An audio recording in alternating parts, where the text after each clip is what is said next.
Di hari yang sangat dingin di tengah hutan, kita melihat seorang wanita berambut merah berjalan menembus semua salju itu dengan sebuah koper kecil di tangannya. Awalnya, dia bepergian dengan menunggang kuda. Tapi sayangnya, setelah beberapa jam berkuda, kudanya berhenti dan menolak untuk bergerak.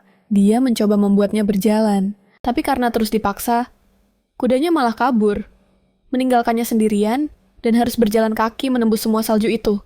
Angin mulai bertiup lebih kencang. Tapi pada saat itulah dia menyadari sesuatu. Sebuah mansion di hadapannya. Sepertinya, dia akhirnya tiba di tujuannya saat dia mendekat. Dia menyadari bahwa di salah satu jendela ada siluet manusia yang mengawasinya. Dia yakin siluet itu adalah milik pria yang dia tunggu. Dia masuk ke dalam mansion dengan hati-hati mengamati sekelilingnya. Sampai dia mendengar seseorang memanggil namanya. Licitea, kata pria berotot dengan rambut hitam dan mata kuning. Seperti kucing saat dia menuruni tangga sambil mengawasinya. Dia merasa was-was dengan pendekatannya. Karena tampaknya, kesepakatannya adalah ketika dia bertemu dengan orang yang ditunggunya. Mereka harus saling menyapa menggunakan nama lengkap mereka. Sangat peka, pria itu mendekatinya dan kemudian memanggilnya dengan nama lengkapnya. Licitea Helenaire del Armand Terengkartos. Jawab Licitea, masih sedikit was-was.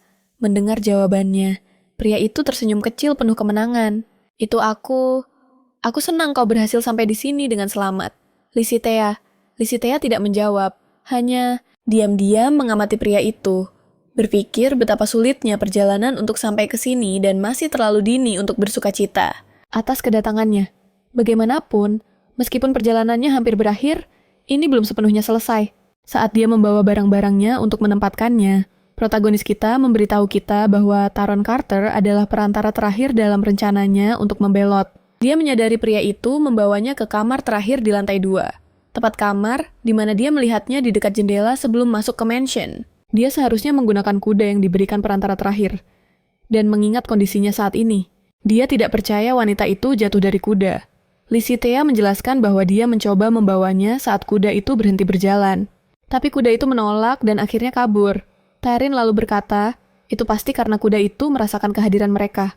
Mereka tanya Licitea, bingung, para serigala, kudamu pasti merasakan kehadiran mereka. Dari kawanan serigala di dekat sini, jawab Taryn. Protagonis kita terkejut mendengarnya, tidak percaya bahwa dia melewati sarang serigala tanpa menyadarinya. Tapi Taryn berkata, itu mungkin bukan sarang. Namun, ada banyak sekali makhluk itu di wilayah ini. Gemetar karena campuran panik dan marah. Dia menyadari, dia bisa saja mati dalam perjalanan ke sini. Kau beruntung. Begitulah caramu berhasil bertahan hidup sampai sekarang. Bukan, kata Taryn, menatap Licitea dengan kilatan aneh di matanya. Keberuntunganmu bukan hanya hari ini. Kau juga beruntung 2 bulan yang lalu, kan, Licitea?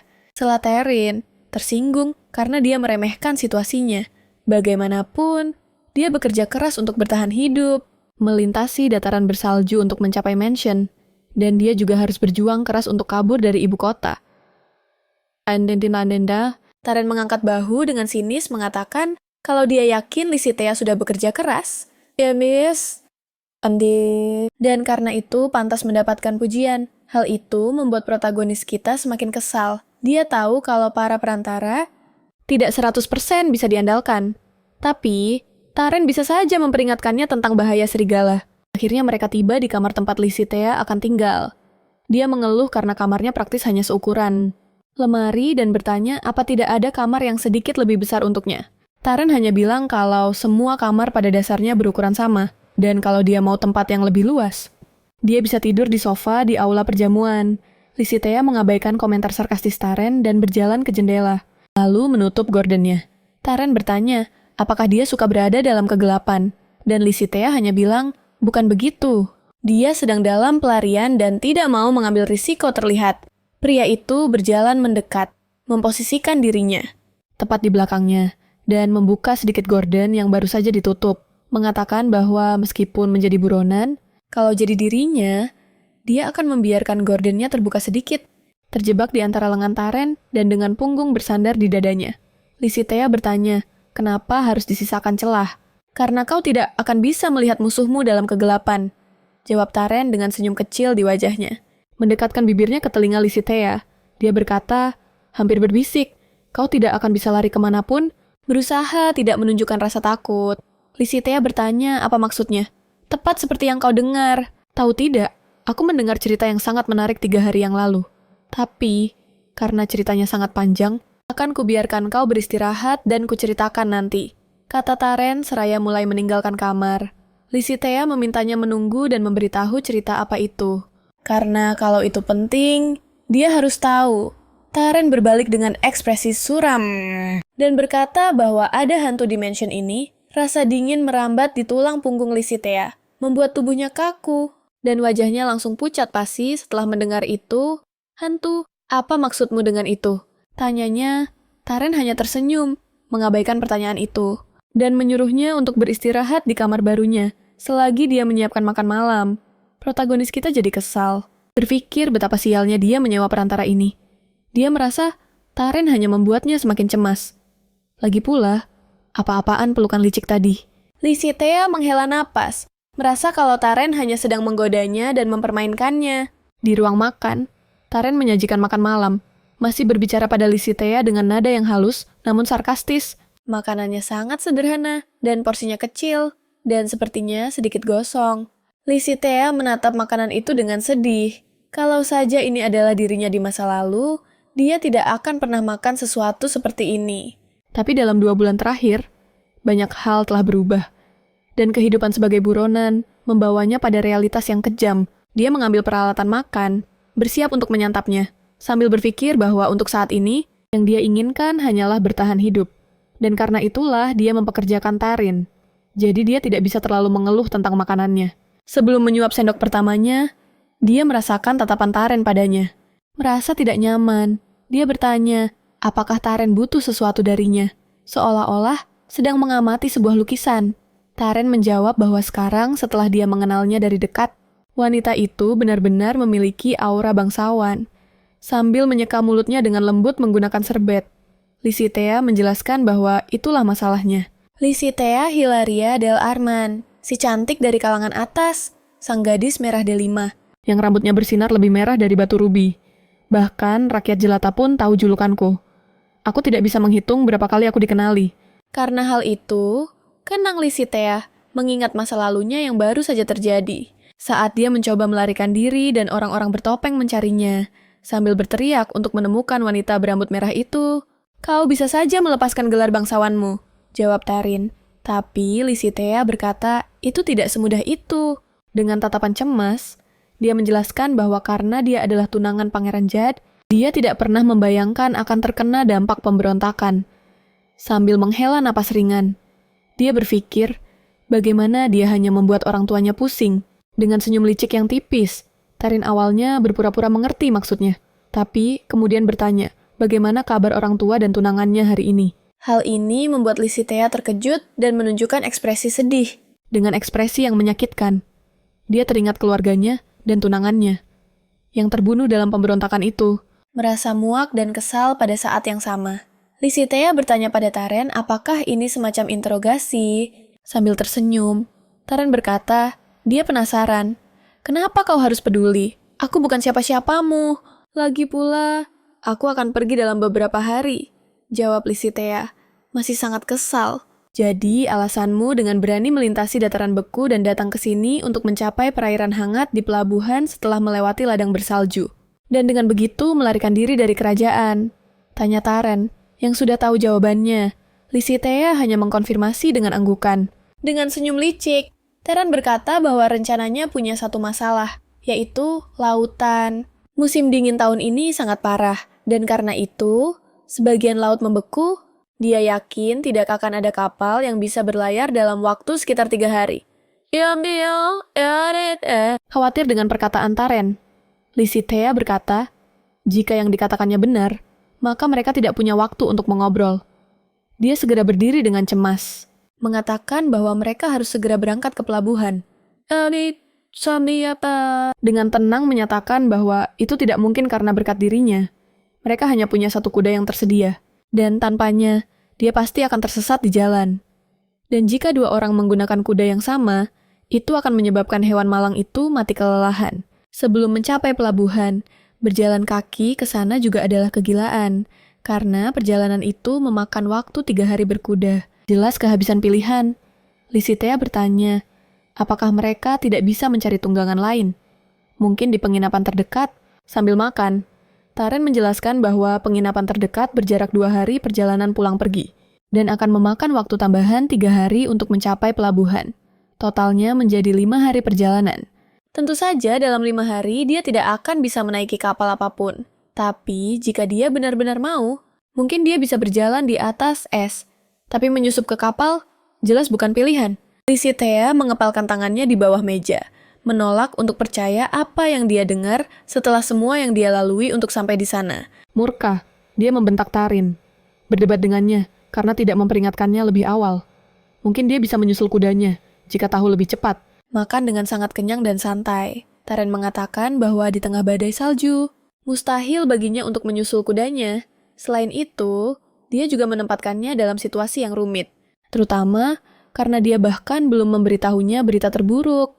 Bersandar dengan sedih di atas meja, Lisitea bertanya, apa yang bisa lebih buruk daripada lautan yang membeku? Dan apakah mereka memutuskan untuk menghentikan misi pembersihan itu? Lisitea bertanya-tanya, tidak mengerti bagaimana apa yang baru saja dikatakan Taren bisa lebih buruk daripada lautan yang membeku. Menghilangkan salah satu rute pelarian teraman untuknya. Taren melanjutkan bicaranya, sekarang dengan nada yang lebih serius.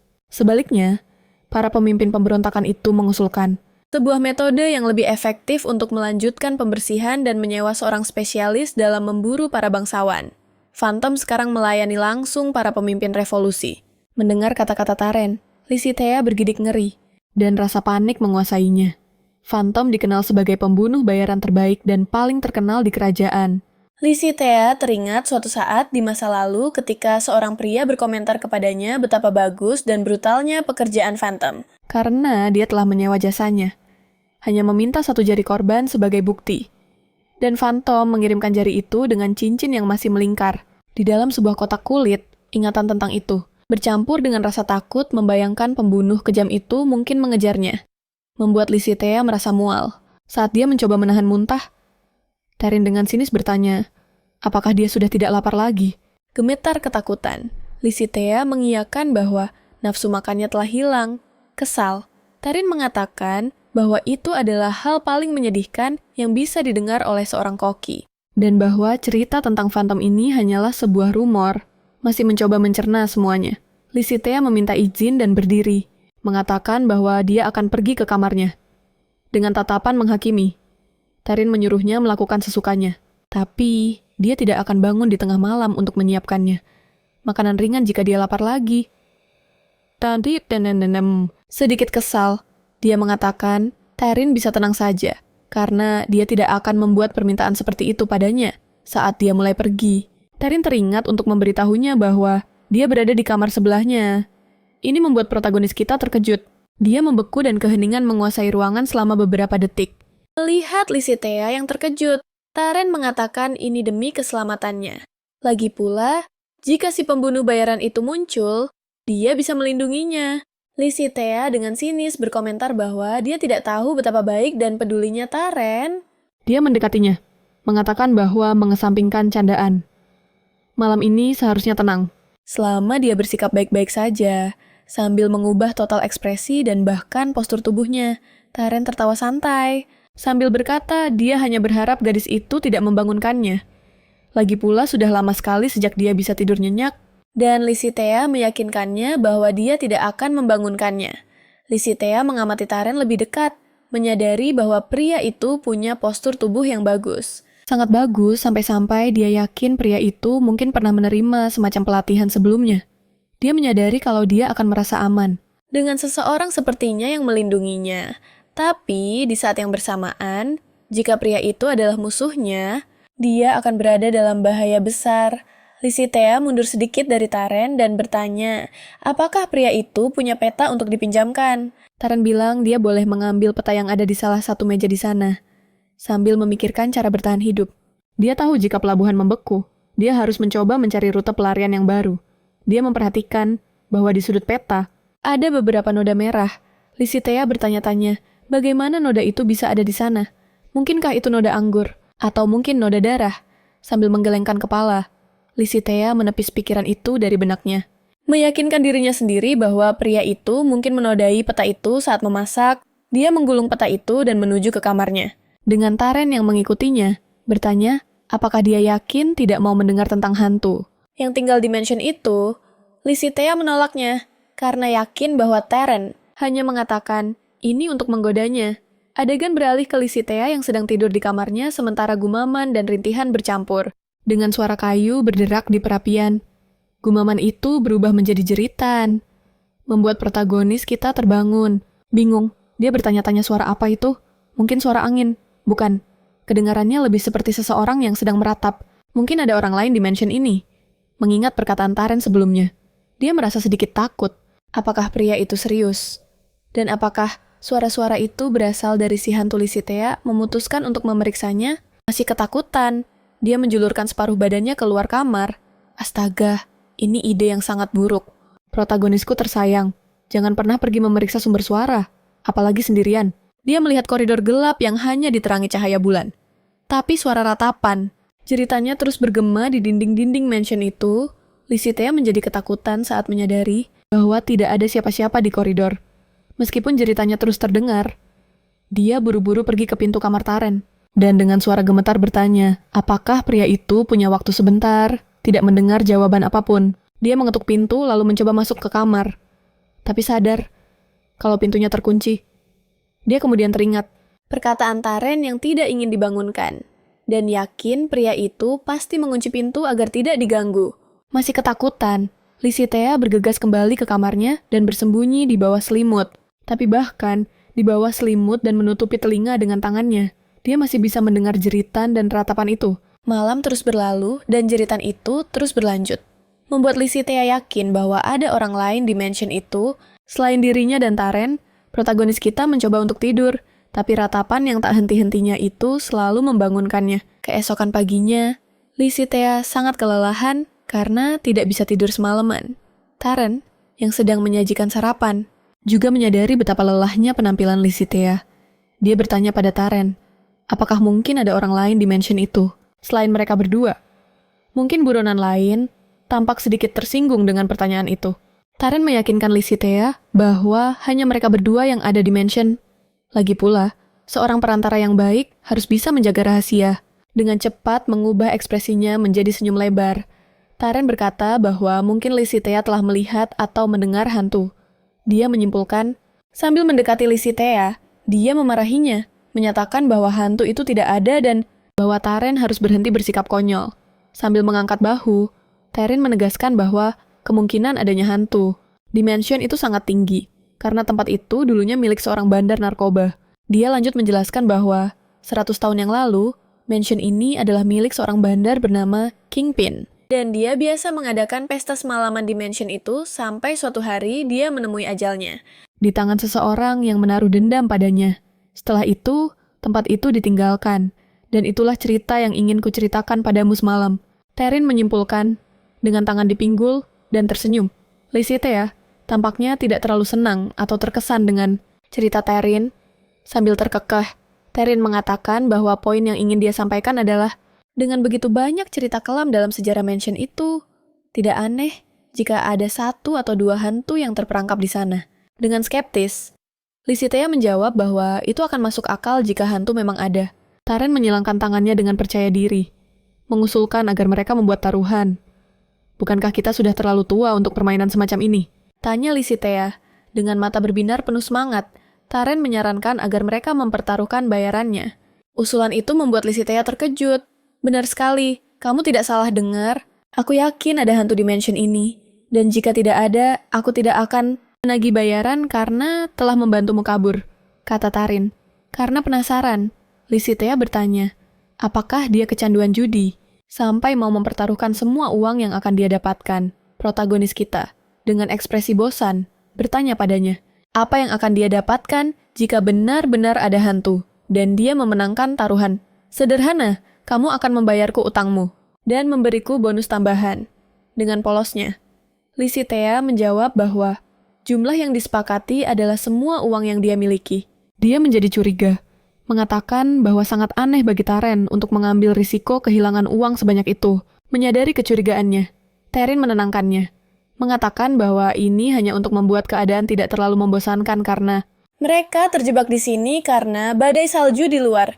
Lisitea berpikir sejenak dan setuju dengan Tarin. yakin bahwa dia tidak akan kalah, karena hantu itu tidak ada. Taren mengulurkan tangannya ke arah Lisitea untuk meresmikan taruhan, mengatakan bahwa mulai sekarang, sampai saat mereka meninggalkan mansion, taruhan ini akan berlaku. Dia mengulurkan tangannya untuk menjabat tangan Taren, tapi ragu sejenak. Namun Taren dengan cepat meraih dan menjabat tangannya. Lisitea terkesan dengan kekuatannya. Hal ini membuatnya merasa sedikit malu dan termenung malam itu. Sekali lagi, jeritan dan rintihan bergema di seluruh mansion, membuat Lisitea gemetar di tempat tidur. Tidak percaya bahwa erangan itu berasal dari hantu, dan meyakinkan dirinya sendiri bahwa ini semua pasti rencana Taren untuk memenangkan taruhan. Muak dengan omong kosong ini, dia bangkit, bertekad untuk mengakhirinya. Tapi suara keras sesuatu yang menghantam bergema selama beberapa detik, dan tak lama kemudian, erangan dan jeritan itu berhenti, dan dia mulai mendengar suara langkah kaki lagi. Dia bangkit untuk memeriksa. Dia menempelkan telinganya ke pintu kamarnya yang masih tertutup. Dan suara langkah kaki itu semakin keras. Rasa merinding menjalari Lisitea, membayangkan itu mungkin si hantu. Dia bergegas menuju tasnya, dan mulai mencari sesuatu, sampai dia mengeluarkan sebuah pistol kecil dari dalamnya. Gemetar ketakutan, tapi dengan pistol di tangan, dia kembali ke pintu. Suara langkah kaki itu menghilang, dan dia mendengar suara pintu kamar sebelah terbuka. Dengan cepat, dia meninggalkan kamarnya dan menuju ke lorong, mengarahkan pistol ke arah sumber suara, dan berhadapan langsung dengan Taren sambil memegang lentera. Dia terkejut melihatnya. Dia juga terkejut, tapi kemudian mulai menertawakannya, bertanya apa yang sedang dia lakukan, dan dari mana dia mendapatkan revolver itu. Karena malu, dia menjelaskan bahwa dia mengira Taren adalah penyusup. Taren berkata, dia sedang kembali ke kamarnya setelah berpatroli di mansion, menyadari bahwa Lisitea sangat ketakutan. Taren bertanya, apakah rasa takut dikejar-kejar yang membuatnya tidak bisa tidur? Dengan pipi yang masih memerah karena malu, dia berkata, penting untuk berhati-hati, terutama bagi seseorang dalam situasinya. Taren terdiam sejenak. Dia mengambil revolver dari tangannya, dan sambil mengosongkan peluru revolver itu, dia memintanya untuk tidak berlari keluar seperti itu lagi. Lain kali, jika dia mengira ada penyusup, menandikan diri. Dia menjelaskan bahwa caranya bertindak itu berbahaya dan tidak terlalu pintar, karena itu membuatnya terekspos dan rentan. Yang ideal adalah menunggu di dekat pintu sampai si penyusup masuk dan kemudian menyergapnya. Sambil merebut revolver dari tangan Taren, dia menjelaskan bahwa dia bertindak seperti itu karena dia mengira penyusup itu akan menyerangnya. Lisitea tersinggung dengan komentarnya dan berjalan pergi menuju kamarnya, meminta maaf karena ikut campur urusan yang bukan urusannya. Tapi Taren meraih lengannya, membuatnya berhenti sejenak dengan nada serius. Dia bertanya, apakah Lisitea takut pada hantu itu? Tanpa ragu, dia membenarkan bahwa ya, dia takut mendekatinya. Taren menyarankan bahwa jika memang begitu, dia bisa tinggal di kamar bersamanya. Terkejut dengan ajakan Taren, dia teringat masa lalu pria-pria yang pernah merayunya. Mereka semua selalu memiliki tatapan yang sama, tatapan yang dipenuhi hasrat terlarang.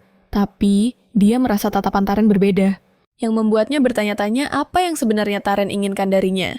Meski begitu, dia tidak membiarkan dirinya terbawa oleh rasa penasaran. Setelah menolak ajakannya, dia dengan cepat berbalik dan kembali ke kamarnya. Lisitea menutup pintu di belakangnya saat dia memasuki kamarnya, dan terkejut saat mendengar langkah kaki Taren yang menjauh.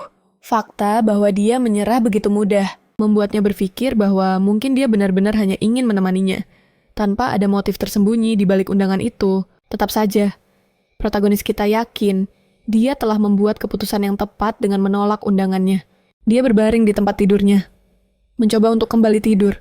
Badai salju di luar membuat angin dingin tetap berhembus ke dalam ruangan meski jendela tertutup, menyebabkan Lisitea menggigil. Hal ini membuatnya berpikir sejenak bahwa jika dia menerima undangannya, dia bisa saja menggunakan tubuh pria itu sebagai penghalang angin. Mungkin itu hanya rasa kesepian atau kebutuhan yang berbicara. Tapi, karena diliputi oleh perasaan ini, Lisitea akhirnya tertidur. Keesokan harinya setelah makan siang, Lisitea yang masih kesal dengan kejadian malam sebelumnya dan bertekad mencari jawaban sendiri, alih-alih mempercayai pengecut yang mengunci pintunya. Memulai penjelajahannya di mansion itu, dia menaiki tangga menuju lantai 3. Mengingat bahwa selain menyuruhnya untuk merasa seperti di rumah sendiri, Taren juga menyebutkan bahwa lantai 3 sangatlah menarik. Sambil berpikir, dia menyimpulkan bahwa Taren bukanlah orang yang sombong atau kasar, tapi dia juga tidak bisa dibilang ramah. Awalnya, dia bersikap sangat ramah, seperti buku yang terbuka. Tapi dia yakin dia sedang menyembunyikan sesuatu darinya. Setelah mencapai lantai ketiga, kemegahan tempat ini menarik. Licitea keluar dari pikirannya tentang Taren. Mengamati setiap detail, dia berpikir bahwa tempat ini pada puncaknya akan sehebat keluarga mereka di masa kejayaannya. Lantai ketiga memiliki beberapa kamar, dan Licitea menjelajahi berbagai lorong, hingga di salah satu yang terletak di sisi barat koridor. Dia menemukan sebuah perpustakaan kecil. Tanpa sengaja, dia menabrak sesuatu dan sebuah buku jatuh ke lantai. Karena penasaran, dia mengambilnya. Saat membaca, dia menyadari itu adalah buku tentang tanaman obat. Licitea memutuskan untuk menyimpannya untuk dibaca saat dia bosan. Dengan buku di tangan, dia melanjutkan menjelajahi lantai itu. Sampai dia menemukan sebuah ruangan yang terletak di sisi timur koridor. Begitu membuka pintu, Licitea terkejut melihat bayangannya sendiri, hancur berkeping-keping di puluhan cermin yang pecah. Guncangan itu membuatnya tersandung saat dia bertanya-tanya mengapa. Seseorang menyimpan satu ruangan penuh dengan cermin pecah, dengan firasat buruk tentang ruangan itu. Dia segera melangkah pergi dari sana, menuju ke kamar terakhir di koridor timur. Dan apa yang ditemukannya di ruangan terakhir ternyata jauh lebih mengerikan dari yang dia lihat sebelumnya. Tidak peduli seberapa sering dia mendengar tentang selera aneh para bangsawan, dia tidak pernah membayangkan akan menemukan sebuah ruang penyiksaan. Sambil membuat catatan dalam benaknya untuk tidak pernah kembali ke tempat itu. Sebuah suara garukan yang keras memecah keheningan, membuatnya cemas dan langsung waspada.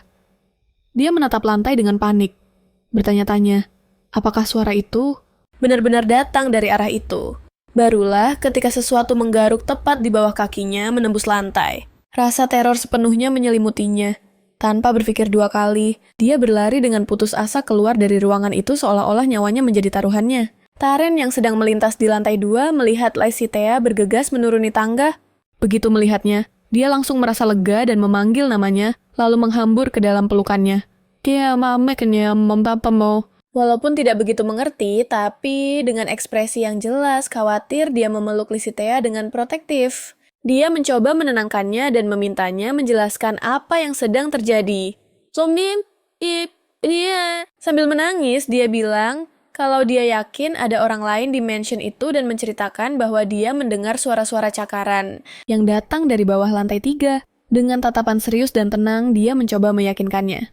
Dia mengatakan bahwa hanya mereka berdua yang tinggal di mansion itu, tapi apa yang dialami Licitea terasa begitu nyata, dan dia bersikeras ada orang lain di sana. Dengan nada sedikit sarkastis, Taren berkomentar kalau begitu itu pasti hantu. Licitea menjadi kesal, dan dengan suara meninggi dia menegaskan bahwa suara-suara itu jelas berasal dari manusia. Taren bersikeras kalau Licitea hanya salah dengar dan menduga. Itu mungkin hanya angin di luar lagi pula, kata orang saat badai salju. Suara angin bisa terdengar seperti rintihan wanita. Tapi itu bukan angin, kata Licitea sedikit lebih tenang.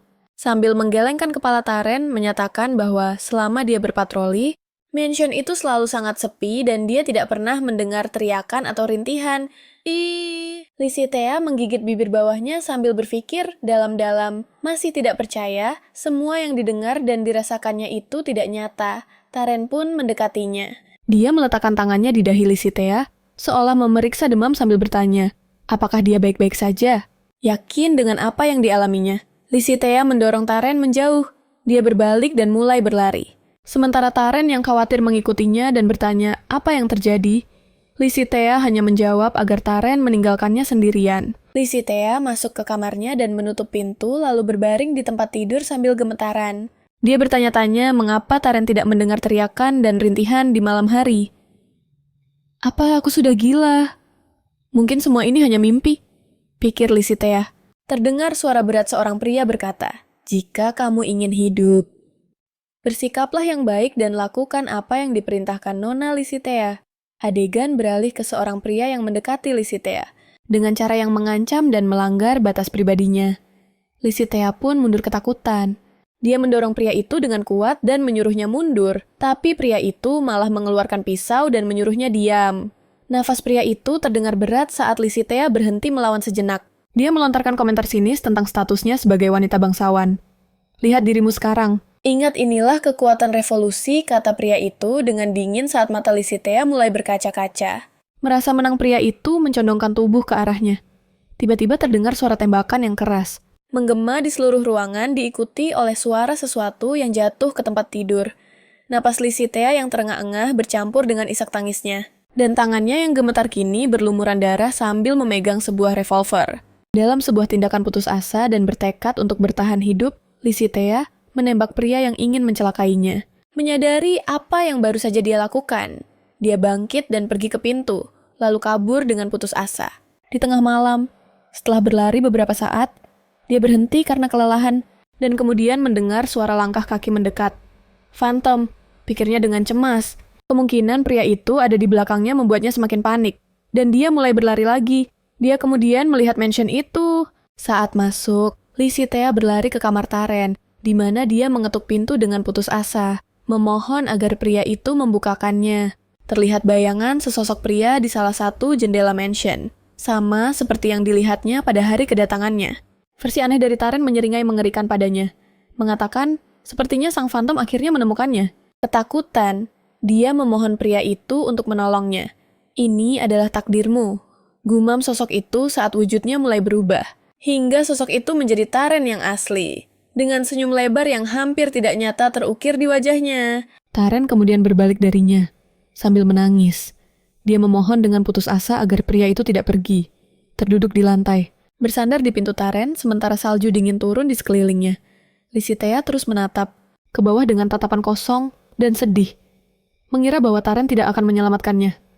Suara air bergema di kepalanya, dan lingkungan di sekitarnya menjadi kabur saat dia menyimpulkan Taren akan meninggalkannya di sana untuk mati. Pikiran ini membuatnya tiba-tiba membuka matanya, menarik Lisitea kembali ke dunia nyata. Apakah semua itu hanya mimpi terengah-engah dan gemetar kedinginan, dengan tubuh basah oleh keringat? Dia sadar bahwa semua itu hanyalah mimpi buruk.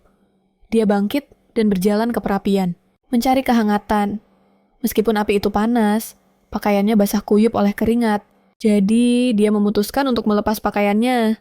Sambil menghangatkan diri, dia mengamati seisi ruangan, memperhatikan segala sesuatu di sekitarnya. Dia melihat sebuah baskom kecil, berisi sedikit air, dan handuk wajah. Bertanya-tanya apakah Taren ada di kamarnya saat dia tidur. Aku ingin tahu, apakah dia melihatku menangis karena mimpi burukku.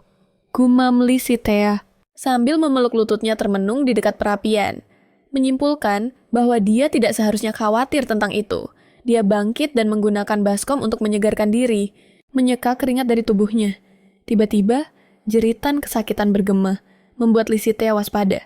Dia berlari ke pintu kamarnya dan menguncinya, yakin bahwa itu adalah suara manusia. Tapi, hal itu tidak membuat situasinya jadi tidak terlalu menakutkan. Bayangan Taren yang mengajaknya untuk bermalam bersamanya muncul di benaknya. Tapi dengan cepat, dia menekan keinginan untuk menemuinya. Tahu bahwa itu bukanlah perilaku yang paling pantas bagi seorang wanita terhormat. Lagi pula, dia tidak sepenuhnya percaya pada pria itu. Dia hanya membantu karena dibayar. Dan sebesar apapun keinginannya, dia tahu pria itu tidak berpihak padanya. Dia mencoba untuk kembali tidur saat dia memejamkan matanya. Jeritan kesakitan itu membuatnya teringat semua yang telah dia lalui. Dan mimpi buruk kembali menyerbu pikirannya. Bangkit. Lucy memutuskan bahwa dia tidak bisa tinggal di tempat itu lebih lama lagi. Atau dia akan menjadi gila. Aku bisa mengerti kalau dia gugup dan khawatir. Tapi keluar di tengah malam saat badai salju. Ketika ada serigala di luar, sepertinya ide yang sangat buruk. Tunggulah sampai fajar, tetapi saat dia mencoba memasang pelana di atas kuda, kuda itu meringkik, kesal, dan mendorongnya menjauh. Menyadari bahwa kuda itu terlalu berisiko untuk dikendalikan. Dia memutuskan untuk berjalan kaki. Lagi pula, jatuh dari kuda. Saat mencoba menungganginya, akan jauh lebih berbahaya. Daripada menghadapi badai salju dengan berjalan kaki. Sambil melihat peta, dia merencanakan rute ke penginapan terdekat, di mana dia bisa menyewa tunggangan dan berkuda ke pelabuhan. Meskipun ini perjalanan yang sulit, jika dia bisa menghemat uang dengan tidak membayar perantara, dan tetap bisa tidur nyenyak di malam hari. semua itu akan sepadan, pikir Lisitea. Dia berjalan untuk waktu yang lama, melintasi dataran beku, dan sesaat perhatiannya teralihkan. Lisitea akhirnya tersandung sebuah batu. Saat terjatuh, dia menyenggol lentera yang dibawanya. Menumpahkan semua minyak yang membuat apinya tetap menyala. Dengan cemas, dia menatap ke langit, bertanya-tanya kapan fajar akan tiba. Dia membersihkan salju dari pakaiannya sambil melihat sekeliling, berharap perjalanannya hampir berakhir. Karena dia sudah berjalan cukup lama. Di tengah badai salju, dia melihat 2 titik kuning mendekat. Saat titik-titik itu semakin dekat, dia menyadari bahwa itu sebenarnya adalah mata seekor serigala liar yang lapar. Setelah sadar serigala itu datang ke arahnya, dia mulai berlari ke arah yang berlawanan. Tetapi serigala itu menggigit ujung gaunnya dengan keras, yang menyebabkan dia kehilangan keseimbangan dan terjatuh. Serigala itu mulai menyeretnya, menggigit gaunnya sambil menggeram dengan ganas. Lisitea menatap makhluk itu dan, dengan ketakutan, berteriak minta tolong. Tiba-tiba, sebuah tembakan menggema di seluruh dataran, dan serigala itu terkena telak. Setelah itu, serigala itu jatuh tak bernyawa ke tanah. Melepaskan gaun Lisitea, dia menghela napas lega, dan dari arah tembakan itu berasal. Dia melihat seorang pria mendekat, Taren. Tatapan Taren tajam dan menusuk dengan mata emasnya. Bersinar dalam cahaya dingin dari salju. Ada campuran keseriusan dan sesuatu yang tak terbaca dalam ekspresinya. Bukan kemarahan atau kasih sayang yang jelas. Hanya perhatian yang lekat dan diam pada Lisitea. Seolah-olah dia sedang menilainya. Apa kau sedang melarikan diri? Tanyanya setelah beberapa detik, di mana keduanya saling menatap dalam diam. Dia mencoba menjawab, tetapi saat adrenalin dari momen itu menghilang. Rasa lelah dan dingin menguasainya, menyebabkan dia pingsan. Taren menghela napas, sedikit frustrasi. Saat dia menggendongnya dan membawanya pergi dari sana, dia berkuda untuk sementara waktu. Tetapi badai salju semakin menjadi-jadi. Lalu dia memutuskan untuk berlindung di sebuah gua. Lisitea terbangun setelah beberapa waktu, mendapati dirinya berada dalam pelukan Taren, yang memeluknya dengan lembut. Sambil tersenyum lembut bertanya, apakah dia tidur nyenyak? Setelah sedikit lebih tenang, dia bertanya mengapa pria itu begitu dekat dengannya, sementara mereka berdua nyaris tanpa busana. Taren bertanya, apakah dia benar-benar tidak tahu mengapa mereka berada dalam situasi itu? Apakah dia sungguh tidak ingat apa yang terjadi? Ingatan Lisitea mulai kembali. Dia melihat dirinya melarikan diri di tengah badai salju. Serigala menyerangnya. Dan tak lama kemudian, tatapan tajam Taren saat menyelamatkannya. Sekarang dengan ingatan yang segar tentang apa yang telah terjadi, dia mulai berterima kasih padanya. Tapi, tiba-tiba terganggu oleh batuk yang mendadak. Dia meminta maaf, dengan napas terengah-engah, tapi batuknya tidak kunjung reda. Karena khawatir, Taren bertanya, apakah dia masih kedinginan sambil mengaduk-aduk. Beberapa barang di dekatnya untuk mencari sesuatu. Dia memberikan sebuah wadah minum dan dengan tegas menyuruhnya minum, meyakinkannya bahwa itu akan membantu meredakan batuknya. Lisitea menerima wadah minum itu dan meminumnya tanpa mempertanyakan apa isinya. Kejadian-kejadian belakangan ini, tanpa disadarinya, membuatnya merasa lebih nyaman berada di dekat pria itu. Dia meringis merasakan rasa alkohol yang kuat. Ini minuman keras, serunya. Kaget. Membantu kan, tanya Taren dengan senyum di wajahnya. Ya Tuhan, bagaimana bisa kau memberikan minuman keras kepada orang yang sedang flu? Keluhnya. Lisitea memperhatikannya saat dia menyesap minuman itu. Melihat gerakan lehernya yang mulus dan memperhatikan setetes kecil yang menetes di tepinya. Dia perlahan mendekat, memeluknya dari belakang dengan erat, dan bertanya, mengapa dia memutuskan untuk kabur. Ingin tahu apakah dengan menerjang badai salju, dia telah menyerah pada dirinya sendiri. Dia menjawab dengan serius, mengatakan bahwa dia merasa seperti akan menjadi gila di mansion itu. Dia kabur karena dia ingin hidup. Mendengar ini, dia menatapnya dan bertanya, penasaran, apakah dia benar-benar melihat hantu? Dia menghela napas, sedikit frustrasi karena pria itu membahas topik hantu lagi. Tapi menjelaskan bahwa itu bukan karena itu. Itu terutama karena dia mengalami mimpi buruk tentang sesuatu yang terjadi padanya. Saat dia mengatakan ini dengan lantang, dia menyadari bahwa terlepas dari segalanya, dia merasa sangat nyaman dan aman dalam pelukan Taren. Penasaran, dia melanjutkan percakapan dan bertanya, apakah itu sesuatu yang terjadi? Saat dia berada di ibu kota, dia mengiyakan dan berbalik menghadap wajah Taren saat dia mulai menceritakan apa yang terjadi padanya. Dia menjelaskan bahwa setelah kehilangan keluarga dan tunangannya karena revolusi, dia menjadi buronan, tapi sayangnya dia akhirnya ditangkap oleh putra pemimpin revolusi. Lalu dia mencoba memaksaku melakukan sesuatu yang bertentangan dengan keinginanku, sebagai imbalan untuk membuatku tetap hidup. Dia ingin menjadikanku di bawah kendalinya, seolah-olah aku hanyalah sebuah properti selama sisa hidupku. Keheningan yang canggung menyelimuti suasana setelah Lisitea mengungkapkan masa lalunya. Taren memecah keheningan, bertanya dengan nada yang penuh implikasi. Tapi yang mengejutkannya, Lisitea menjawab, "Tidak, untungnya, putra pemimpin revolusi itu tidak mendapatkan apa yang dia inginkan, karena dia bereaksi dan menembaknya saat dia mencoba melewati batas."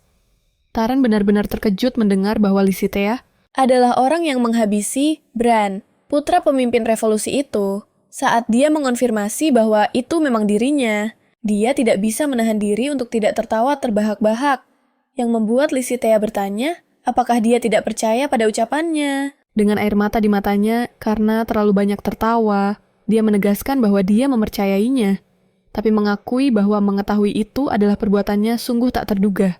Karena tidak mengerti, dia bertanya, kenapa tidak? Lagi pula bukankah orang-orang sudah tahu kalau dia pelakunya Taren yang masih sedikit tertawa pun menjawab, tentu saja tidak. Saat mereka menemukan Bran, semua orang mengira itu adalah perbuatan pembunuh bayaran profesional.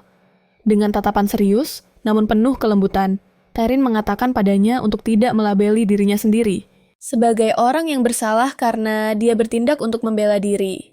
Sambil menariknya ke dalam pelukan, dia menegaskan tidak akan ada yang menghakiminya karena itu. Karena dia melakukan apa yang harus dilakukan untuk kabur dan bertahan hidup. Kata-kata dan sentuhan Taren benar-benar membuat Lisitea terkejut. Membuatnya merasa diterima dan aman. Meski begitu, dia tidak bisa menahan diri untuk bertanya, mengapa pria itu begitu baik padanya? Taren dengan senyum tipis dan mencoba bersikap acuh, tak acuh menjawab kalau dia hanya berpikir lebih baik untuk mengubah taktiknya. Lagi pula dia tidak mau semua usaha yang sudah dia kerahkan untuk kontrak itu menjadi sia-sia. Kenapa kamu tidak datang padaku? Lisitea tanya Taren dengan tatapan penuh pikir dan nada yang sedikit kesal. Aku membiarkan pintunya tidak terkunci. Pastinya akan lebih aman datang ke kamarku daripada menghadapi badai salju di pesawat yang penuh dengan serigala. Dia tetap diam karena dia tahu betul alasannya tidak pergi menemuinya. Dia tidak mau menunjukkan dirinya yang sepenuhnya rentan. Jika Taren melihatnya gemetar ketakutan dia, yakin pria itu akan mulai meremehkannya, tapi itu bukanlah alasan utamanya. Yang lebih buruk dari diremehkan adalah membayangkan Taren bisa saja meninggalkannya begitu saja, sama seperti di dalam mimpi buruknya. Sambil menghindari tatapannya, Lisitea menjawab, "Aku tidak pergi karena aku takut kamu tidak akan menolongku." Bahkan jika aku berada di antara hidup dan mati. Terkejut Taren bertanya, kenapa dia berpikir begitu tentangnya? Dia menjelaskan itu karena dia tahu hubungan mereka hanyalah sebatas pemberi kontrak dan yang dikontrak. Bahkan jika dia mati, Taren akan tetap mendapatkan uangnya. Itulah kenapa dia yakin pria itu tidak akan punya alasan untuk menolongnya. Sambil menatapnya tajam dengan ekspresi serius, dia bertanya, "Apa aku membiarkanmu mati? Jika aku hanya peduli pada uangnya apa, kamu pikir aku akan mengambil risiko mengikutimu di tengah badai salju dan menghadapi para serigala untuk menyelamatkanmu. Belum lagi berhenti di gua ini untuk memastikan kamu aman dan hangat." Apa orang seperti itu yang ada di pikiranmu tentangku? Tanya Taren sedikit tersinggung. Seseorang yang akan meninggalkanmu dan kabur membawa uang serta barang-barang berhargamu. Untuk membela protagonis kita, nada sarkastis Taren saat pertama kali bertemu memang tidak benar-benar menunjukkan kalau dia bisa dipercaya. Yes, ini mau iandin tuh ini. Apalagi citra seorang pahlawan penyelamat. Jujurlah Lisitea, apa yang kamu inginkan dariku? Tanyanya sambil menatap tajam. Merasa malu dan bingung harus berkata apa. Lisitea akhirnya keceplosan mengatakan apa yang diinginkan hatinya saat itu, agar kamu tetap bersamaku. Mendengar permintaan itu, Taren tersenyum tipis penuh kemenangan. Dia kembali mendekat memeluknya dan merapatkan tubuhnya pada Lisitea. Dengan suara tegas dia berkata, "Aku akan tetap di sisimu, jadi tolong jangan kabur lagi." Aku hampir gila saat tidak menemukanmu di kamarmu. Akunya dengan suara yang berat dan penuh emosi. "Maafkan aku," gumam Lisitea. Sedikit bingung dengan kelembutan jawaban Taren, menyadari bahwa pria itu rutin memeriksanya, dimension dan bahkan mempertaruhkan nyawanya untuk menyelamatkannya di tengah badai salju. dengan nada yang sedikit menggoda namun tetap lembut. Dia meyakinkannya bahwa dia akan membuat rencana untuk mengusir mimpi buruk itu dari pikirannya, agar apa yang terjadi hari ini tidak terulang kembali dan dia bisa merasa lebih tenang. Ayani ya famaini. Dengan malu-malu, dia menyatakan bahwa dia tidak akan kabur lagi, tapi mengakui bahwa dia tidak bisa menjamin mimpi buruk itu tidak akan kembali. Dia menatapnya dengan tatapan sedikit menggoda dan bertanya, apakah dia ingin dibantu melupakan kenangan buruk itu? Aneinum Neshambi. Merasa penasaran, Lisitea bertanya bagaimana caranya. Seperti ini gumamnya sambil perlahan-lahan mencondongkan tubuhnya dan mendaratkan ciuman lembut di lehernya, membuatnya tersipu malu. Dia terus menciumi leher dan bahunya dengan lembut, membuatnya gemetar antara kaget dan malu. Dengan wajah memerah dan sudah membayangkan jawabannya, dia bertanya dengan ragu-ragu, saat kamu bicara tentang menciptakan kenangan baru, maksudmu?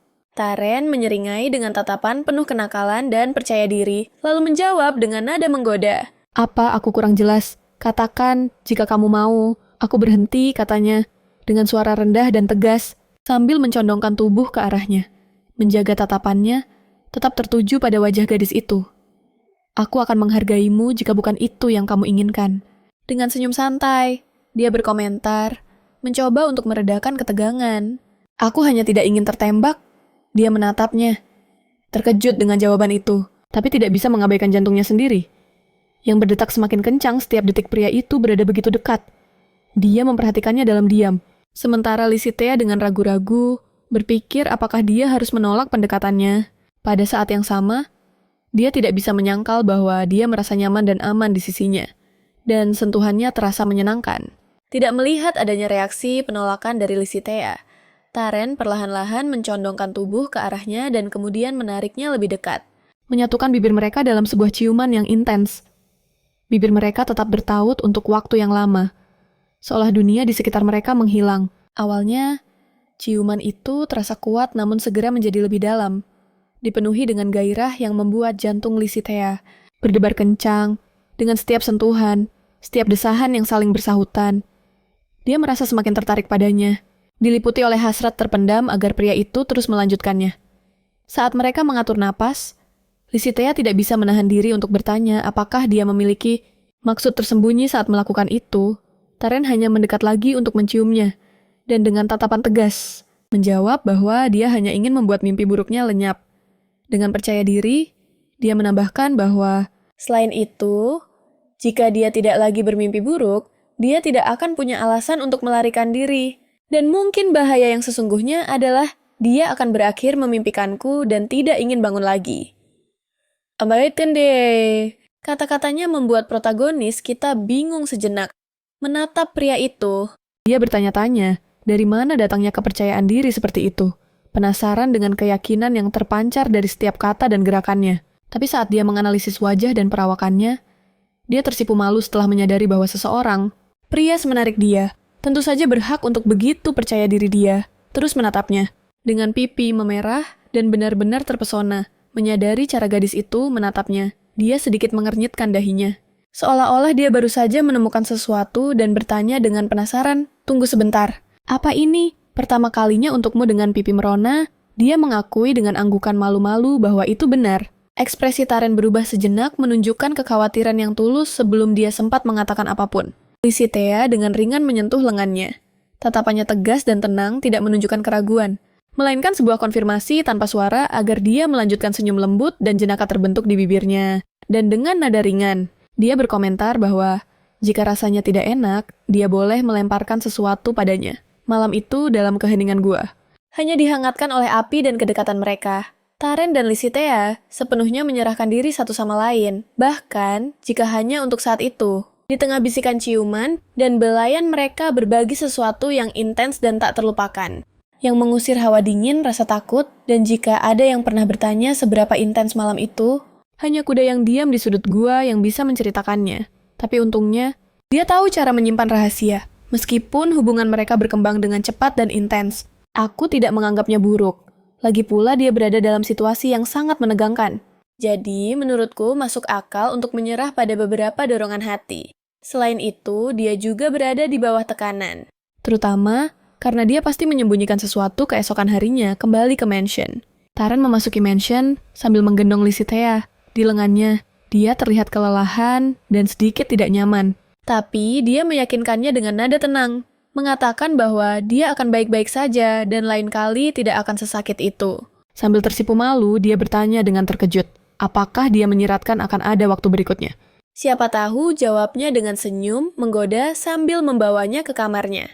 Dia dengan lembut membaringkannya di tempat tidur, memintanya untuk beristirahat sejenak karena dia pasti kelelahan saat dia berbaring. Dia mundur mengatakan akan menyiapkan makan malam, tapi saat dia mulai menjauh, dia dengan ringan meraih kemejanya dan memintanya untuk menunggu, mengatakan dia ingin meminta bantuan.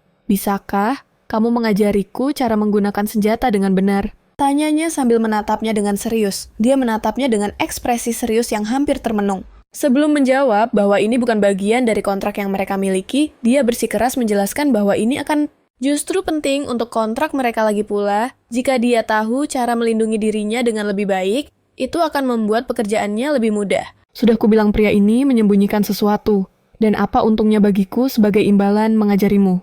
Tanyanya membuatnya lengah Lysithea dengan cepat merespons. Mengingatkannya bahwa apa yang terjadi malam sebelumnya juga bukan bagian dari perjanjian dengan senyum percaya diri. Dia membalas itu berbeda, itu terjadi atas dasar suka sama suka, dan kita berdua sama-sama diuntungkan. Dengan wajah yang sedikit memerah, namun dengan nada suara yang kesal, dia bertanya, imbalan apa yang diinginkannya? Sambil menegaskan kalau imbalannya tidak boleh berupa uang. Pria itu tersenyum lebar penuh arti dan mengulang dengan nada menggoda. Selain uang, tapi yang mengejutkan Lysithea, pria itu hanya bilang ingin dimasakin olehnya. Satu kali, makan saja sudah cukup. Asalkan rasanya enak. Ucapnya dengan santai, masih tidak percaya. Lysithea menatapnya, sambil mengulang. Seolah ingin memastikan kalau dia tidak salah dengar. Kamu mau aku memasak untukmu?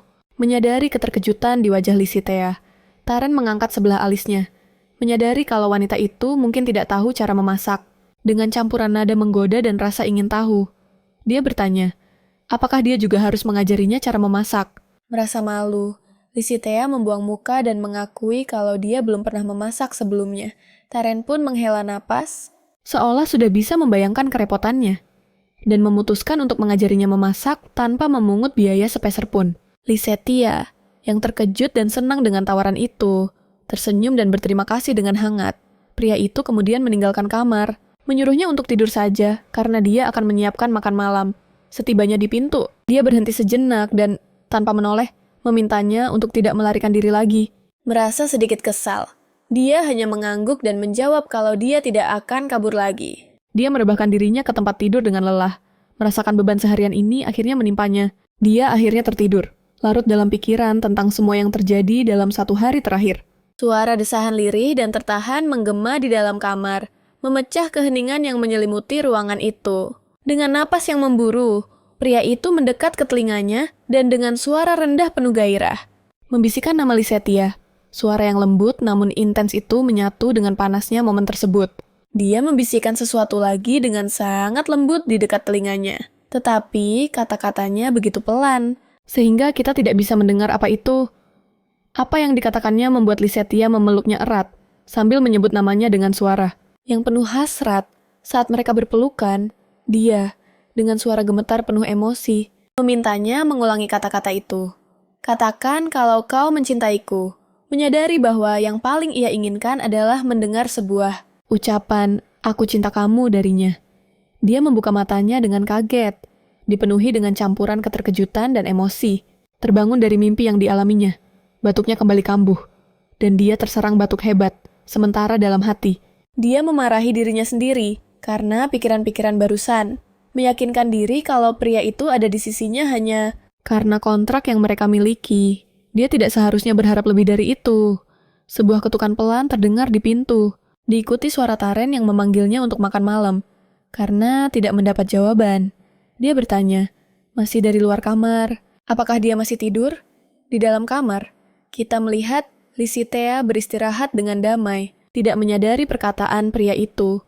Karena khawatir, Taren masuk ke kamar, mengumumkan kehadirannya dengan nada suara yang lembut dan hati-hati. Kamu baik-baik saja, tanyanya dengan suara pelan. Di atas meja dekat tempat tidur ada sepiring makanan yang disiapkan dengan hati-hati untuknya. Dengan napas sedikit terengah-engah dan terlihat seperti demam. Dia mengaku dengan suara lemah bahwa dia merasa tidak enak badan. Meletakkan tangannya di dahi wanita itu, dia menyadari kalau tubuhnya hangat dan mungkin demam karena khawatir. Dia bertanya, sudah berapa lama wanita itu merasa seperti ini? Dia, yang tidak begitu yakin, menjawab bahwa dia tidak tahu pasti, tetapi dia memang merasa sedikit tidak enak badan. Pria itu memutuskan untuk pergi ke desa untuk mengambil obat. Tetapi wanita itu bersikeras agar dia tidak khawatir, meyakinkannya bahwa dia akan baik-baik saja hanya dengan beristirahat beberapa hari. Dia dengan lemah mengulurkan tangannya, mencoba membuatnya berubah pikiran. Tetapi pria itu berkata penting untuk mendapatkan obat dan meyakinkannya bahwa hanya butuh 1 hari untuk pergi dan kembali. Meski begitu, dia tetap bersikeras akan baik-baik saja. Pria itu memegang tangannya dan bertanya, apakah dia sadar bahaya demam setinggi itu, menjelaskan bahwa itu bahkan bisa membuatnya buta atau tuli. Terkejut, wanita itu bertanya, apakah dia pernah melihat hal itu terjadi pada seseorang? Dengan tatapan sedikit sedih, pria itu menggelengkan kepala dan berkata, ya, menambahkan bahwa begitu fajar menyingsing, dia akan pergi mengambilkan obat untuknya. Sepanjang malam, dia tetap di sisinya, memastikan demamnya turun. Dia memberinya sepotong kecil es batu untuk dikunyah. Berharap itu bisa membantunya merasa lebih baik. Karena penasaran, wanita itu bertanya bagaimana dia mendapatkan es, dan pria itu menjelaskan bahwa dia meninggalkan sedikit air minum di luar untuk berjaga-jaga jika dia membutuhkannya. Protagonis kita menyadari betapa telitinya Taron dan akhirnya bertanya, apakah dia selalu begitu siap untuk segalanya? Taron tidak mengatakan apa-apa. Dia hanya merespons dengan senyum tipis. Wanita itu menoleh padanya, menatap matanya dan memanggil namanya. Dengan cemas, dia berkata bahwa jika dia mati, dia ingin pria itu menyimpan semua uangnya. Taron tersenyum dengan campuran sedih dan sarkasme sebelum bertanya dengan nada menggoda. Batuk lagi. Dia berkomentar bahwa melihat ekspresi khawatir di wajahnya membuatnya mulai berpikir bahwa penyakit yang dideritanya mungkin adalah sesuatu yang sangat serius. Taron terdiam sejenak, lalu menjawab bahwa wanita itu akan baik-baik saja dan dia tidak khawatir. Dia tersenyum dan berkomentar bahwa dia tidak percaya sedetik pun kalau pria itu tidak khawatir. Lagi pula, dia cukup perhatian, sampai sering mengganti handuk di kepalanya. Pria itu tidak langsung menjawab, hanya terdiam. Wajahnya sebagian tertutup bayangan, menunjukkan campuran keseriusan dan introspeksi. Menyadari perubahan ekspresi Taron, dia mulai bertanya-tanya, apa alasan sebenarnya di balik kekhawatirannya? Dia kemudian sepertinya sampai pada suatu kesimpulan, dan setelah hening sejenak, bertanya pada Taron, apakah ada kliennya yang pernah meninggal karena demam tinggi? Dengan serius, Taron menjawab bahwa tidak ada kliennya yang meninggal karena demam. Tetapi, ketika dia baru berusia 10 tahun, demam mematikan menyebar di desa tempat tinggalnya. Dia sendiri tidak jatuh sakit, tetapi penyakit itu akhirnya merenggut nyawa ibunya. Lisitea terkejut bahwa Taron terbuka tentang sesuatu yang begitu pribadi. Jangan pasang wajah seperti itu, katanya. Menyadari ekspresi Lisitea, itu semua sudah berlalu. Sudah lama sekali. Lisitea, dengan tatapannya yang sedikit lelah karena demam, mengunci matanya pada Taren dan bertanya dengan suara lirih, apakah menurutnya seiring waktu, dia juga akan bisa merasa bahwa masa lalu itu hanyalah masa lalu. Taren mempertahankan tatapan serius yang sulit ditebak sebelum dengan tegas menjawab iya. Selama kau bukan penyebab kematian-kematian itu. Jawaban Taren membuat Lisitea ragu. Dia mengerutkan keningnya, mengamatinya dengan lekat dan bertanya, apakah itu artinya kau pernah bertanggung jawab atas kematian seseorang? Pertanyaan itu membuatnya termenung sejenak, dengan tatapan menerawang dan ekspresi berat. Seolah ia menimbang setiap kenangan dengan saksama, sebelum memutuskan apa yang akan dikatakan. Hal ini membuat protagonis kita mempertanyakan apakah dia telah bersikap kasar dan gegabah saat menanyakan pertanyaan itu, tapi sebelum dia sempat meminta maaf, suara Taren memecah keheningan. Saat aku berumur 14 tahun, aku pergi berburu dengan beberapa pemburu dari desaku. Dan aku akhirnya menembak orang yang tidak bersalah. Karena terkejut, Lisitea berkedip beberapa kali, seolah mencoba memproses apa yang baru saja didengarnya. Seseorang yang tidak bersalah. Tapi kenapa? Hampir seperti sebuah helaan napas, Taren menjawab, dengan suara rendah dan tertahan. Itu sebuah kecelakaan. Tapi bagaimana? Pasti ada alasan mengapa itu terjadi. Dia bertanya. Rasa ingin tahu bercampur dengan keraguan. Taren menutup matanya. Ekspresinya dipenuhi keheningan seolah sedang menghidupkan kembali kenangan pahit. Dia menghela napas panjang. Dan kemudian mulai bercerita. Dia menceritakan bahwa selama perburuan, seekor anak beruang terperangkap di jebakan yang penempatannya buruk. Hal ini membuat induk hewan itu mengamuk. Dia menyerang rombongan dengan ganas, menyebabkan kekacauan seketika. Beberapa pemburu melarikan diri sementara yang lain mulai menembak dengan membabi buta untuk mencoba menghentikannya. Pada akhirnya, kami berhasil mengusir induk beruang itu, tapi salah satu pemburu tewas dalam prosesnya. Dan penyebab kematiannya adalah peluruku. Dengan tatapan khawatir, Lisitea menyatakan bahwa itu jelas bukan salahnya dan dengan napas tertahan.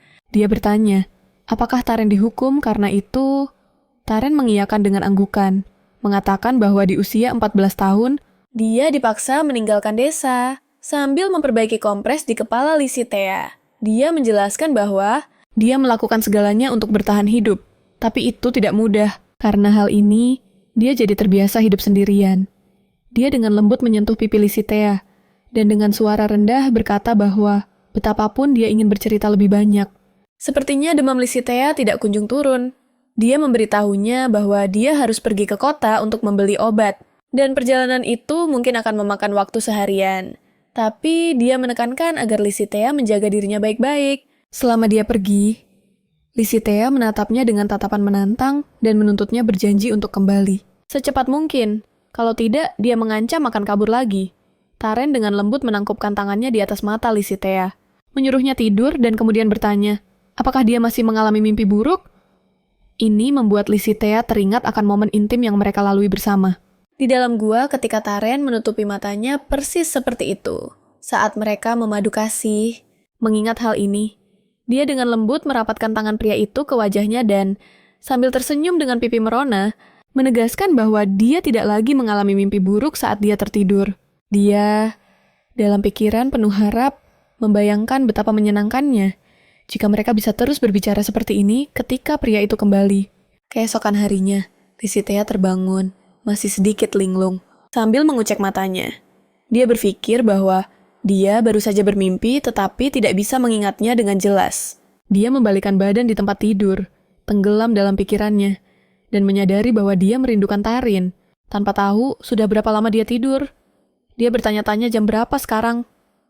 Tiba-tiba, dia mendengar suara yang datang dari dekat jendela, memecah keheningan kamar itu. Dia pun bergegas bangkit dari tempat tidur, penasaran dan khawatir tentang apa yang mungkin menyebabkan suara itu.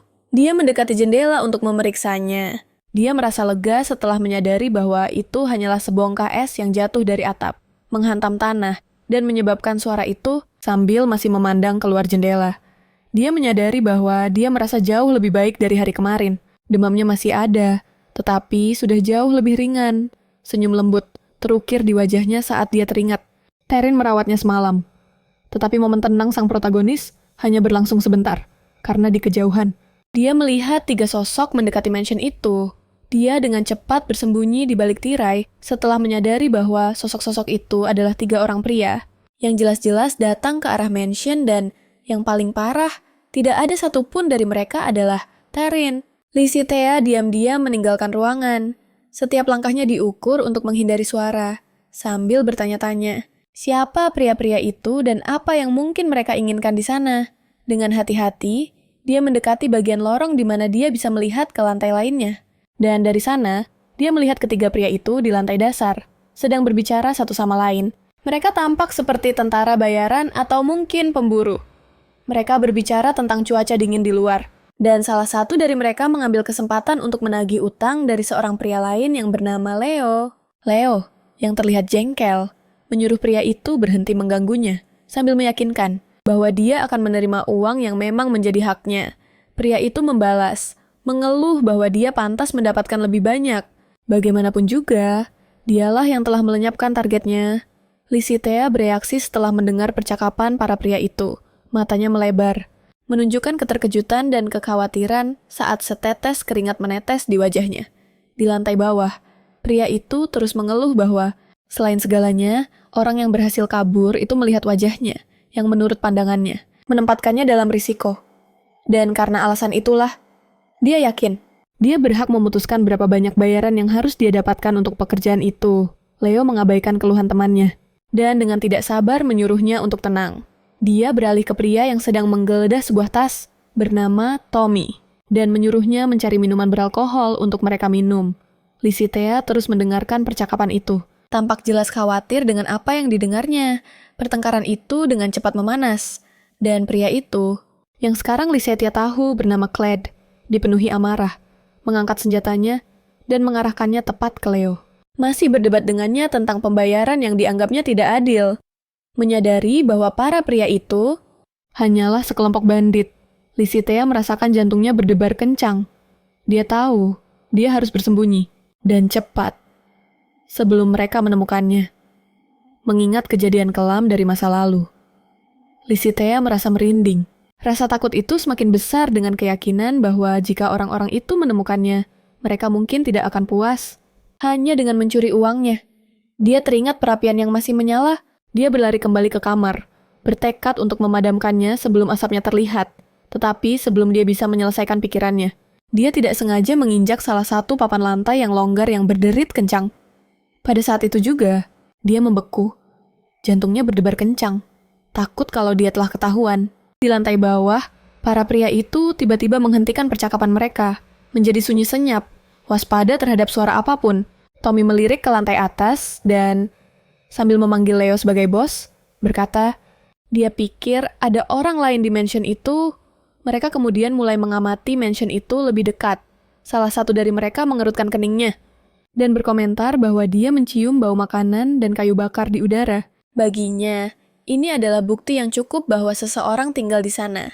Lysitea merasakan sedikit kelegaan saat mendengarnya. Percaya bahwa setidaknya mereka tampaknya tidak menyadari suara dari papan lantai itu. Dia mendengar mereka setuju untuk berpencar untuk mencari siapapun yang mungkin ada di sana. Etanare! Putus asa, Lysitea mencoba memikirkan apa hal terpintar yang harus dilakukan saat itu. Pergi keluar bukanlah pilihan. Jejak kaki di salju akan membuatnya mudah dilacak. Pergi ke lantai pertama juga bukan pilihan, karena mereka akan menemukannya jauh lebih mudah di sana. Dia mengepalkan tangannya, dipenuhi frustrasi, kesal karena para bandit sialan itu memilih hari di mana Taren tidak ada untuk muncul. Bertekad untuk melindungi dirinya sendiri dan bertahan hidup. Dia memutuskan bahwa tindakan terbaik adalah kembali ke kamarnya. Dia dengan cepat mulai mengobrak-abrik barang-barangnya, mencari sesuatu yang mungkin bisa membantunya. Setelah menemukan revolvernya, dia ingat bahwa dia hanya punya 3 butir peluru. Secara teori, 1 untuk setiap bandit, ini akan sulit. Tapi dia tahu dia tidak punya banyak pilihan saat ini. Mengingat apa yang Taren katakan padanya terakhir kali dia menggunakan revolver. Dia memposisikan dirinya di dekat pintu, menunggu kedatangan para bandit. Cemas dengan situasinya, dia mencoba menenangkan diri, mengambil napas dalam-dalam, sambil menunggu hal yang tak terhindarkan. Betapapun sulitnya, dia berada di posisi yang baik, di tempat strategis di mana dia bisa menembak siapa saja yang masuk, bahkan sebelum mereka melihatnya. Dia sedikit gemetar. Rasa takut mengalir di sekujur tubuhnya. Meskipun dia harus kuat, sebenarnya dia sangat ketakutan di dalam. Salah satu pria berteriak dari lantai bawah bahwa dia akan memeriksa lantai kedua. Dia mulai membuka pintu-pintu kamar lain dengan kasar, membuat banyak keributan dengan setiap gebrakan dan dorongan. Suara langkah kaki dan pintu yang dibuka semakin mendekat. Membuat Lysitea semakin panik, jantungnya berdebar kencang di dalam dadanya. Aku menemukannya, teriak pria itu kepada teman-temannya, membuat Lysitea membeku di tempat. Siapapun yang tinggal di sini ada di kamar kedua di lantai 2 umumnya. Karena penasaran, pemimpin mereka mulai menaiki tangga untuk melihat penemuan rekannya secara langsung. Lysitea mendengar suara mereka menggeledah kamar Taren, tepat di sebelah kamarnya. Setiap laci yang dibuka dan setiap perabotan yang diseret menggema seperti pertanda buruk di keheningan lorong. Entah karena takut atau karena dia masih sakit. Tapi, Lysitea merasakan dorongan yang tiba-tiba dan kuat untuk batuk. Mencoba menahan batuknya sekuat tenaga. Usahanya malah memicu bersin keras yang menggema ke seluruh ruangan. Dia panik menutup mulutnya dengan tangan. Tapi semuanya sudah terlambat. Dari kamar sebelah, dia mendengar para preman itu berkomentar di antara mereka sendiri. bahwa mereka mendengar suara dari kamar sebelah. Mereka dengan cepat berlari menuju pintu kamar Lisitea. Suara langkah kaki yang tergesa-gesa menggema di sepanjang lorong. Protagonis kita berusaha untuk tetap tenang, meskipun jantungnya berdebar kencang saat dia mendengar langkah kaki yang cepat mendekat ke arahnya. Para pria itu mengguncang pintu kamar dengan paksa, mencoba mendobraknya untuk masuk. Sebuah suara tembakan menggema di lorong saat salah satu pria menembak kuncinya, mencoba membuka pintu secara paksa. Di luar, para pria itu berdebat, mencoba memutuskan siapa yang akan menembak pintu berikutnya. Karena tembakan pertama tidak berpengaruh, salah satu dari mereka yang tidak sabar mulai menggedor pintu kayu itu dengan keras, berteriak agar siapapun yang di dalam segera membukanya. Protagonis kita yang malang menggenggam revolver erat-erat di tangannya, merasakan logam dingin itu sambil mendengarkan gedoran keras di pintu. Gedoran itu tiba-tiba berhenti ketika salah satu preman menyadari sesuatu di luar. Menarik perhatian yang lain.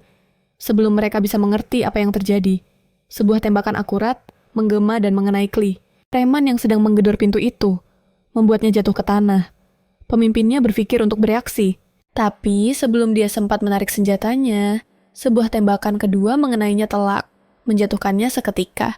Tidak mengerti apa yang terjadi. Lisitea mendengar suara gedebuk dari dua benda berat yang jatuh ke tanah. Dia merosot di dinding, menopang dirinya sendiri saat serangan batuk menguasainya. Dan dalam hati berdoa agar Taren sudah kembali, langkah kaki mendekati pintu. Dan di luar, suara Taren memanggilnya, penuh dengan kekhawatiran. Meskipun dia sangat ingin membuka pintu, rasa lega mendengar suara Taren, ditambah dengan adrenalin yang mulai menghilang, membuatnya tidak bisa merespon untuk sesaat. Dia memperingatkan dengan suara tegas bahwa dia akan masuk dan memintanya untuk tidak menembak. Dia menyebut namanya dengan lega saat melihatnya. Dan Taren, yang jelas lebih tenang melihatnya baik-baik saja, menyuruhnya untuk menunggu di dalam dan tidak keluar. Karena dia perlu membereskan semuanya. Lisitea berteriak, "Awas di belakangmu." Panik, Lisitea menutup wajahnya dengan kedua tangan. Tidak sanggup melihat apa yang akan terjadi. Suara kering dari belati yang menusuk sesuatu menggema di udara, diikuti oleh suara gedebuk yang keras. Seolah-olah ada sesuatu yang jatuh menghantam tanah. Masih terduduk menatap lantai, Lisitea bergidik ngeri. Suaranya yang gemetar terdengar seperti rintihan lemah saat dia memanggil nama Taren. Dia pun mengangkat wajahnya ketika mendengar suara pria itu memanggilnya. "Tetaplah tutup matamu, pemandangannya tidak enak dilihat," ucapnya, menatap Lisitea dengan khawatir. Saat air mata mulai menggenang, menyadari Taren baik-baik saja, Lisitea langsung memeluknya erat, seakan ingin memastikan bahwa pria itu benar-benar ada di sana dan selamat. Dia mendekapnya dalam pelukan yang sangat erat, dan dengan suara sedikit bergetar, dia berkata kalau dirinya baik-baik saja. Akan tetapi, Taren justru khawatir saat melihat Lisitea menjadi kotor karena memeluknya. Cemas, Lisitea langsung bertanya apakah Taren baik-baik saja. Dengan tenang, Taren meyakinkannya bahwa dia baik-baik saja. Tusukan berandalan itu meleset. Lisitea meraba-raba tubuh Taren, seolah perlu memastikan dengan sentuhannya sendiri bahwa pria itu benar-benar tidak terluka. Bagaimanapun, Taren baru saja mengalahkan 3 orang pria tanpa satu goresan pun di tubuhnya. Hawa panas dari demamnya yang masih terasa di kulitnya mengingatkan Taren bahwa Lisitea harus minum obat, dan mungkin sudah menunggunya begitu lama dalam keadaan yang menyedihkan. "Aku terus bertanya-tanya kapan kau akan kembali," katanya dengan suara tercekat. Hampir saja air matanya tumpah. Mendengar ucapan itu, dia kembali memeluk Taren dengan erat, seolah ingin menanamkan dalam ingatannya bahwa Taren ada di sana, utuh, dan telah kembali untuknya. Beberapa detik kemudian, Taren dengan lembut melepaskan pelukannya, memaksa Lisitea untuk segera minum obat. Dia menyuruh Lisitea agar demamnya turun dan beristirahat selagi dia membereskan kekacauan itu. Lisitea menawarkan bantuan untuk membersihkan semuanya. Tapi Taren menolaknya dengan tegas, menyuruhnya untuk tetap di kamar dan istirahat. Lagi pula, akan lebih cepat jika dia mengerjakannya sendirian. Dan lagi pula, dia ingin Lisitea segera sembuh. Taren melangkah pergi, mengatakan bahwa setelah selesai dia akan kembali untuk membersihkan kamarnya juga. Dan sebelum Lisitea bisa berkata apa-apa, dia sudah menutup pintu, meninggalkan Lisitea sendirian di dalam kamar. Merasakan tubuhnya yang panas, Lisitea meminum obat yang dibawa Taren. Saat melirik ke cermin di kamar, dia kaget melihat betapa pucat dan kotor penampilannya. Dia pun menanggalkan pakaiannya yang kotor dan berjalan ke tempat tidur untuk mencoba tidur sejenak. Selagi menunggu obatnya bereaksi, dia pun langsung tertidur pulas.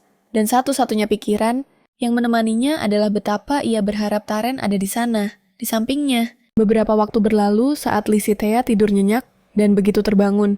Dia melihat sekelilingnya dan menyadari bahwa pakaian kotornya telah menghilang dan bahwa noda-noda merah di kamar juga sudah dibersihkan.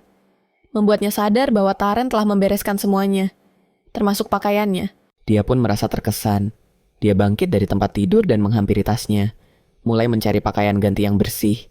Namun, dia menghentikan gerakannya, berpikir bahwa mungkin mandi akan menjadi pilihan yang lebih baik saat itu. Lysithea teringat bahwa di lantai 1 ada kamar mandi dengan bak air panas, dan mungkin air hangat sudah menantinya. Dia membungkus dirinya dengan selimut dan keluar dari kamar menuju kamar mandi. Menyadari bahwa obatnya memang telah bereaksi karena kini dia merasa jauh lebih baik. Saat dia mendekati kamar mandi, Lysithea melihat banyak sekali uap yang keluar dari pintu yang sedikit terbuka. Dia mendekat dengan penasaran dan melihat Taren sedang mengisi bak mandi dengan air panas. Dia memperhatikannya dengan terpesona, melihat otot-otot tubuh Taren bergerak di setiap gerakannya saat dia berkonsentrasi pada pekerjaannya. Setelah beberapa saat, hanya memperhatikan dan menyadari bahwa pria itu begitu fokus sehingga